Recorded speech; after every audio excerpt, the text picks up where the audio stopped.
A true Muslim must remain silent in these 5 situations. Assalamu, may Allah have mercy on him and bless him. Brothers and sisters, today I invite you to reflect deeply on something that we all do, sometimes too much talk. But do you know that Allah and His Prophet have taught us that silence is sometimes a protection, a wisdom, and even an adoration? The Prophet said, "Open book, whoever believes in Allah and the last day, let him speak good or remain silent."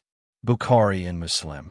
So, let's see together 5 situations in which a true Muslim must remain silent. When words lead to sin. There are times when silence speaks louder than 1,000 words. Imagine yourself in an argument. Your heart is beating fast, anger is boiling in your stomach, and words are scrambling to get out. They're ready to hit harder than a punch. And yet, deep down, you know that one misplaced sentence can break a heart, destroy a relationship, or leave a scar that may never heal. So I ask you this question. How many times have we regretted those words spoken in anger? How many nights have we spent dwelling on words we should never have said? It is not the weight of the language that weighs, but the weight of its consequences. The Quran wisely reminds us. Open book, Allah does not like that one should utter evil words except when one has been wronged. Surah An-Nisa 4:148. These words are like arrows. Once fired, they do not return. And when they reach a soul, they can either comfort it or deeply wound it. This is why the Prophet, when asked, "What is the one thing that will most likely put people into hell?" answered bluntly, "The mouth and private parts." Tirmidhi, think for a moment, the mouth. This tiny organ, yet capable of building or destroying. A word can bring hearts together, soothe pain, or, on the contrary, start a war. This is why the pious ancients said, "The tongue is like a lion. If you let it loose, it will devour you." And you, how many times have you felt this lion ready to pounce, when all it took was a moment's delay to avoid disaster? So, before we speak, let's ask ourselves this simple question.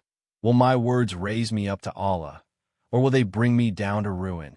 Because silence, in some cases, is not a weakness, but a wisdom. When you don't know, there's a light in the admission of ignorance that many despise. Human beings like to appear knowledgeable, to give their opinion on everything, as if remaining silent or acknowledging their limitations were a weakness. Yet in truth, saying "I don't know" is a mark of strength, because it is sincerity that speaks, not pride. Ask yourself this question. How many arguments, divisions, and even injuries could have been avoided if everyone had agreed to admit their limits? How many useless debates have inflamed hearts, not for love of the truth, but for fear of saying, "I don't know"? Allah warns us clearly. Open book, and do not pursue that of which you have no knowledge. Hearing, sight, and the heart, about all of these will be questioned. Surah Al-Isra 17:36. Every word we speak is a responsibility. Sometimes, remaining silent or admitting ignorance is protecting our soul from a burden it will not be able to bear on the day of judgment. Remember the example of the great scholars. Imam Malik, considered one of the greatest scholars in the history of Islam, was questioned more than 40 times. Yet, to most of them, he simply replied, "I don't know." Imagine the scene, an ocean of knowledge before the people. And yet he was not afraid that his 3 words would tarnish his reputation. He knew that his honor lay in the truth, not in the illusion of knowing everything. To acknowledge one's ignorance is in reality to open the door to true knowledge. He who says, "I know," while he is ignorant, closes his heart to learning. But he who admits his ignorance rises, for he places himself in the position of a student, ready to receive. What if we transformed our vision? If, instead of seeing "I don't know" as a failure, we saw it as a step of wisdom? After all, isn't that the first stone of all knowledge? Recognizing the void before seeking to fill it? In the face of slander and slander. Imagine a gathering of friends. Laughter erupts, words flow, then suddenly, someone criticizes someone who isn't there. Suddenly, the atmosphere changes. Smiles become tinged with irony, tongues loosen, and the person who isn't there becomes the target. At that moment, what do? Do you remain silent? Or do you add yourself to the chain of words that tear at honor? And if, instead of the one we were talking about, it was you, your brother, your sister, your best friend, would you have liked their image to be trampled underfoot in your absence? This is the question that pierces the heart. Allah has given us a striking, almost unbearable image. Open book, O you who believe, avoid speculating, and do not backbite one another. Would one of you like to eat the flesh of his dead brother? Nay, you would hate it. Surah Al-Hujurat 49:12. Slander is not just a word.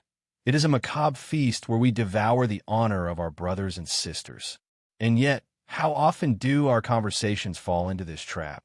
Sometimes under the pretext of humor, sometimes under the pretext of telling the truth. But the truth spoken behind someone's back remains a wound. One day, Aisha, the beloved wife of the Prophet, made a simple remark about a woman saying, "She's small." A trivial word in our eyes, almost insignificant. Yet, the Prophet replied to him, "You have spoken a word which, if mixed with the water of the sea, would have corrupted it." Abu Daud, think about this image. A single word capable of sullying the purity of the oceans. So, what can we do about backbiting? Silence is already a shield. Refusing to fuel this vicious circle is protecting our own tone. But there is something even better, defending the one who is absent.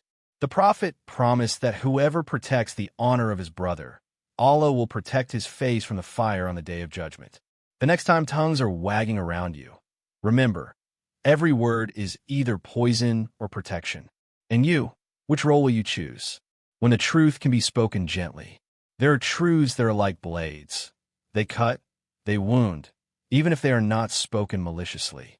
And there are truths that are like rays of light. They illuminate, they warm, they heal. Yet they are often the same words. What changes is the way of saying them. Have you ever wanted to tell the truth to someone, but as it came out of your mouth, that truth became an arrow, piercing their heart instead of soothing it? Sincerity is a quality, but when it is brutal, it can become a weapon. Allah has given us a golden rule in our relationships. Open books speak to people in the best way. Surah Al-Baqarah 2 hours 83 minutes. Note well, not just tell the truth, but tell it in the best way. For truth without gentleness is like medicine administered without care. It may heal, but it leaves scars. A man once asked the Prophet, "Give me some advice." And the Prophet replied to him, "Don't get angry." The man insisted several times, but the answer remained the same, "Don't get angry." Bukhari. Why this insistence? Because anger is often the enemy of truth. Under its influence, even righteous words become harsh, and truth loses its light. Silence, sometimes, is a wisdom more powerful than 1,000 speeches. For it is not always necessary to speak one's mind. The heart of a believer is not only a judge, it is also a refuge. And to preserve a heart is sometimes to hold one's tongue. But when the truth is to be spoken, it must flow like pure, sweet, and clear water. It must feel like a caress for the soul, not a wound for the ego. This is the beauty of speaking out, guided by faith. So, the next time you hold a truth on your lips, ask yourself, will I say it like a sword that cuts, or like a light that guides? When silence brings one closer to Allah, there is a silence that weighs, and a silence that uplifts, a silence that confines, and a silence that liberates. The one we are talking about here is not the absence of words, but a presence. The presence of Allah in your heart when the world around you fades away. Close your eyes for a moment and imagine. You are alone, sitting in a room, without noise, without distractions, without a buzzing phone, without a voice calling you. Just you and Allah. Silence is no longer a void, it becomes an encounter. So I ask you a question. When was the last time you took the time to sit in silence? Just you and your Lord? Allah guides us to this precious intimacy. Open book and call upon your Lord within yourself, with humility and fear, without raising your voice, morning and evening, and do not be among the heedless. Surah Al-Araf 7:205. This silence is not an absence of dhikr, but a form of subtle, discreet, almost secret dhikr. The heart speaks, even when the tongue is silent. And in this silence, we sometimes feel truths that no words can express. The pious predecessors said, "Silence is the key to serenity, and speech is only useful if it brings one closer to Allah." What wisdom! For our lives are filled with useless noise, worthless conversations, words that scatter like dust. But a minute of silence with Allah is worth more than 1,000 empty sentences. Sometimes silence is a protection. It keeps you from sin, from arguments, from vanity. Sometimes it is a healing. It soothes your restless soul. It invites you to reflect. It teaches you to listen to your heart. And sometimes it is an elevation. In this silence, you hear the echoes of eternity. You feel the closeness of Allah. You discover that you are never alone. Yes, sometimes silence speaks more than 1,000 words. Brothers and sisters, let us remember, white heavy checkmark silence can be a protection. White heavy checkmark, an act of wisdom. White heavy checkmark, a worship that brings one closer to Allah. Open book, speech is silver, but silence is golden. Wisdom transmitted by our scholars. So let us ask Allah to give us the strength to guard our tongues and speak only when our words are light.